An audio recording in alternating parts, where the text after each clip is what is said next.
Hi, how are you? Man, we're doing great. Another year, another tour. You got to bring us up to date. I know you got all sorts of projects. You got the new CDs. Tell us what you've been working on. So I'm so happy to be back on the Warped Tour. The past year I've been doing a lot of like hip hop education with combining the punk rock element of just going anywhere, teaching people how to make beats and rhyme. I did a TED Talk. I did a show at Carnegie Hall with the Scholastic Art and Writing Awards. And I went to New Zealand. I did an album of all Edgar Allan Poe songs. And what else? I've been working on a kids' TV show that we shot a little preview for, and it's coming out in the fall. We're filming in the fall. And I've just been having fun, man. It's so great to be back here. Well, I know music keeps you young. You know, we're all eternal teenagers. Yeah. But what is it that drew you to want to utilize hip hop or music to educate? I think if you can educate people in a way where they don't think they're in class or they don't feel like they're learning, like that's really helpful. Like KRS-One, he coined the term edutainment, right? So if you can educate people while entertaining them, they retain it. And rhyme is such a great way to make people retain information because it engages more of your brain. Then writing and reciting rhymes engages more of your brain than just writing like non-rhyming words. So hip-hop is a great tool for that. So it's just, I feel like in what I do, I have this opportunity to teach people about literature and history, so why not? You know what I mean? Yeah, I mean, no one wants to go to class, but everybody wants to go to recess. So if you can somehow combine the two, you know, they look forward to it. I mean, it's always better to be inspired when you're having fun. I mean, one of the things I do, I work when I'm not on tour. I volunteer at USC, and I work with Annenberg, and that's the communications department. And they are, Henry Jenkins, who's a professor there, has coined the term transmedia, which is the idea that in a hunter-gatherer society, young kids grow up playing with like little bows and arrows and spears toys, you know what I mean? In an information society, kids grow up playing with ideas. They need to grow up creating media, having fun, and using information in a progressive way that where they're playing, but they're also learning and teaching. And that's just a function of our society becoming more information-driven, which is kind of cool. That's how I kind of look at it. You know what I'm saying? That's kind of what you were saying. Yeah. Now, how do you blend the two? Because obviously, you're making music for all ages, but you know, obviously to cater to the youngsters, it's got to be real simplified and, you know, very, very, you know, nursery rhyme-ish in a way. How do you balance the two? That's a good question. I mean, hip-hop, what makes hip-hop wonderful to me is that its simplicity has given it its popularity. So if you can, you know, try not to make it too verbose or too complicated. Like in doing kids music for this new record I'm working on, it's about the simpler rhymes. It's more like Run DMC, like Peter Piper picked peppers and Run Rock rhymes. It's like you're kind of more simple as opposed to like the quick, fast, twista, kind of like Tech 9 rhymes, which is what I'm working on. You know what I mean? So it's like you got to slow it down, but you can still make it fun. And you got to make the chorus. It's like I always said, like writing a song is like writing a term paper or writing an essay. Your thesis is your chorus. Make that simple, make that resonate, and give that an emotional significance, and then kids will remember it, and you can reach them. It's like the metal, the chunk of it, you know? Yeah. Well, it's obviously so important with, you know, the government, everybody cutting back the arts in school to, again, you know, give them some kind of, you know, music or something to look forward to, something creative while they're learning, you know, and that's what always drew me to, you know, what you're talking about. It's, you know, it's so sad that we all came up and we went to music class and art school and, you know, different courses, and it seems like it's the first thing that's cut out of school. Yeah, it's like, but it's really the most important thing, like you're saying, because it's like the oral culture, our history, where we come from, what we have to say, who we are, like that's arts and music. Forms who we are. You can't just like, I don't know. I mean, it's like the degradation of culture. Like that's kind of what you look at the fall of Rome. The first thing they would do is cut education. You know what I mean? Just entertain them, take them to the bread and circuses, and that's like sports and beer and freaking like math. Like you can't cut out the arts. You know what I mean? Like they're cutting the arts before PE. I mean, yes, kids need physical education, but kids also need art. And that's, yeah, you're right, man. I feel you. Yeah, I mean, you look at the great people we all look up to, and the creativity, you know, shape their ideas, and it's just it's a sad thought to think of. You know, everything's turned to tech and science, and forgetting, you know, and of course, you know, in America, the music and the movies and the ideas we have is one of the things that separates us from the world. Yeah, I mean, it's part of the history. I mean, like hip hop and jazz and all those American art forms, the cartoons, those are all things that came from this experiment being an exception to the rest of the world. So you can't stop that. But I don't know. Tell us about the concept for the kid show. What it's all about. What is it gonna, you know, what's the kind of the angle that you're. So, yeah, man. So it's a puppet show. So there's 4 puppets that represent all the different elements of hip hop culture. There's a DJ puppet named Pickles, a spray paint puppet named Art, who represents graffiti, a microphone puppet represents rapping, and a breakdancing spider with 8 Adidas shoes that represents the breakdancing.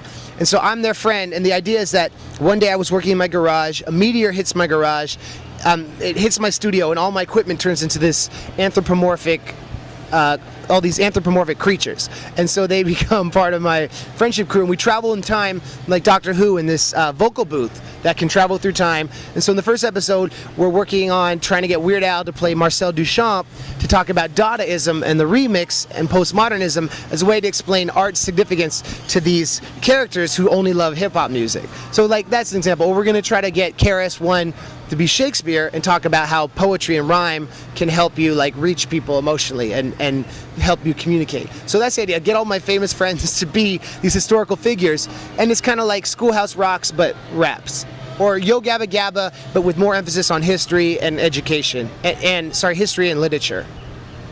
So that's kind of the story. MCLars.com. I have a little 5-minute demo where I'm hanging out with Pickles, the DJ robot, trying to work on music, showing how we would interact, you know, on the show. So it's been fun, man. Rapping with puppets is really cool, and I love it. That's awesome. Now, obviously, on the other side of that, you know, we've got this culture of, you know, this what I would call gutter hip hop. You know, that is all about the Molly and the bling and the, you know, the negative stereotypes where it seems like we're going backwards. You know, it's not lifting the, you know, the spirit or the inspiration, and we're catering to the lowest common denominator. People want to, you know, have a party and instant gratification. It's not really any kind of long-term type thing. You know, what would you advise a young rapper coming up today that thinks it is all about the material life, or, you know, how many, you know, cars or girls, you know, they can get? I mean, that's this dark side of American capitalism, like, is reflected in a lot of that. You know, I think it's a lot of the simple kind of hip hop that, you know, that's part of the culture, and that's hip hop and that's real. But there's so much more. I mean, hip hop, you know, I think a lot of hip hop is really intelligent, really surprising, interesting. And you just got to look at the whole spectrum. Don't try to just copy what's on the radio. What I say to young artists is, like, don't emulate what's pop and what's on the radio, because that's not your voice. That's the mainstream voice. Hybridize your influences. Take Tyga as much as you take Walt Whitman, as much as you take, for me, like Dead Kennedys or Eminem or Dre or any of them. You got to make your own style. You know what I mean? Like, there's a time and place for party hip hop, but that shouldn't be the soundtrack to your life if you want to live a full, interesting, intellectually stimulating life. But I have nothing against those artists personally, but I think that kids should not just listen to that, in my opinion. They need a balance. You know? Totally. Yeah. Like I say, if you go eat the same food every day, that's what you're going to be. But if you travel and try new foods, you're going to have a more expanded outlook on what you like. Just makes life better. You know what I mean? And that's the thing. You know what I mean? Music is like a buffet. You got to sample everything. And these days, there's so many tools for independent artists to get their stuff out there, like the Warped Tours and so many things on the internet and tools. What would you say to the young artists that think it's just about getting a record deal, and they're all putting all their emphasis on whether it be getting fake friends on the internet or trying to do what they think is a shortcut to getting signed, where they think somebody's going to do all the work for them and somehow hand them the profit? You know, what would you say to empower these young artists to put the focus on themselves and think of themselves as a business, as opposed to just someone who's just trying to get a check and become famous? So the only way I've been able to do this for 10 years is because I never, as much as I had meetings with major labels and had offers, like I never wanted to go that route. I always kept it DIY. I always owned my masters. And I worked with great management companies and I sub-licensed to labels. But signing the 360 deal is a really problematic thing, because if you don't recoup your money right away, you can get shelved and forgotten, and then in 10 years, 5 years, you're not going to be seeing your royalties from your albums, even if you have a hit. So my advice is build your own scene. That's what I've done. The 3 things I tell young artists to work on are, number 1, your songwriting craft. Number 2, make sure your stage show and your performance is phenomenal and high energy and personal and fantastic. Number 3, the social media is cool. You got to be on top of that. But your videos are really the most important. Get creative directors. There are literally thousands and thousands of young film students, artists, people who are working, who want to get this stuff out there, who can do creative, cheap videos. And if you look at a friend of mine, Mac Lethal, who's on our stage, he did that viral video rapping about pancakes, making fun of Chris Brown. He got, I think 60 million views just from that, and that's low budget. And now he's doing so well. Or the Gautier video, somebody I used to know, that was low budget. That's awesome. You know what I mean? Be smart with your money. Be wary of anyone who wants to do service for you and take your money, because they're not going to stick around when it gets dry. And it gets dry, but if you have the inspiration and the art and the team and the community and the passion and the voice and the desire to put something out there that's different and new, you'll find longevity. And I think that should be the goal. Unless you want to go to grad school or something, which is equally cool, but it's not going to let you do it for decades, which is, that's what I want to do. You know what I mean? That's what I feel like real artists want to do. Well, yeah, it's very exciting that you can grow your own business, and it may seem like it's the long route, getting fan to fan, sale to sale, show to show, but you're building stability for a potential future, as opposed to some flash in the pan. Like you say, some company might be interested in you. There's not even a lot of deals. People act like, well, I'll take a 360 deal. I mean, they're not even that offered, but right. Obviously if a big company's going to do it, that's what they want. They want to lock up all your rights, and they're not really guaranteeing that they're going to put anything out. I mean, what's exciting about the tools is you're building entrepreneurs, and we're building small businesses. And those small businesses can become big businesses, but at least you're in business, and you can see some of the fruits of your labor. It may seem like, again, the new generation wants a shortcut. They just want to point and click and be there. But again, there's more people, like Kevin says, Kevin Lyman, there's more people making money, making music, making a business out of this than ever, because they're not going through those gatekeepers. Right, that's totally it. Have you read The Long Tail by Chris Anderson? And that's exactly so inspirational. It's there's more money going around instead of being in that top part. Everyone can have that middle class lifestyle if they want to work hard and if they're good, you know what I mean? If they work on their craft and are willing to sacrifice, you know what I mean? You're not going to have the house and everything when you get started. You might, but it's more likely you'll have great art and then find that later. You know what I'm saying? Connecting with something you love, building your team around it, and then finding a way to make a living at it, or continue to keep yourself in the game, in which any one of these projects can catch on further. Yeah, man, it's exciting. I mean, there's no better time to be an artist, and it's seeing these young dubstep trap artists who are playing on my stage, like Crisley and Big Chocolate. They're the new generation, doing it themselves, independent. I respect their hustle a lot, and kids get that. You know what I mean? All that stuff. Electronic music is cool. I think it's cool how it's really a big presence on Warped Tour this year, and will continue to grow. As you said, Kevin tries to keep the festival different, and more people are making money from a fringe movements. Well, that's awesome. Yeah.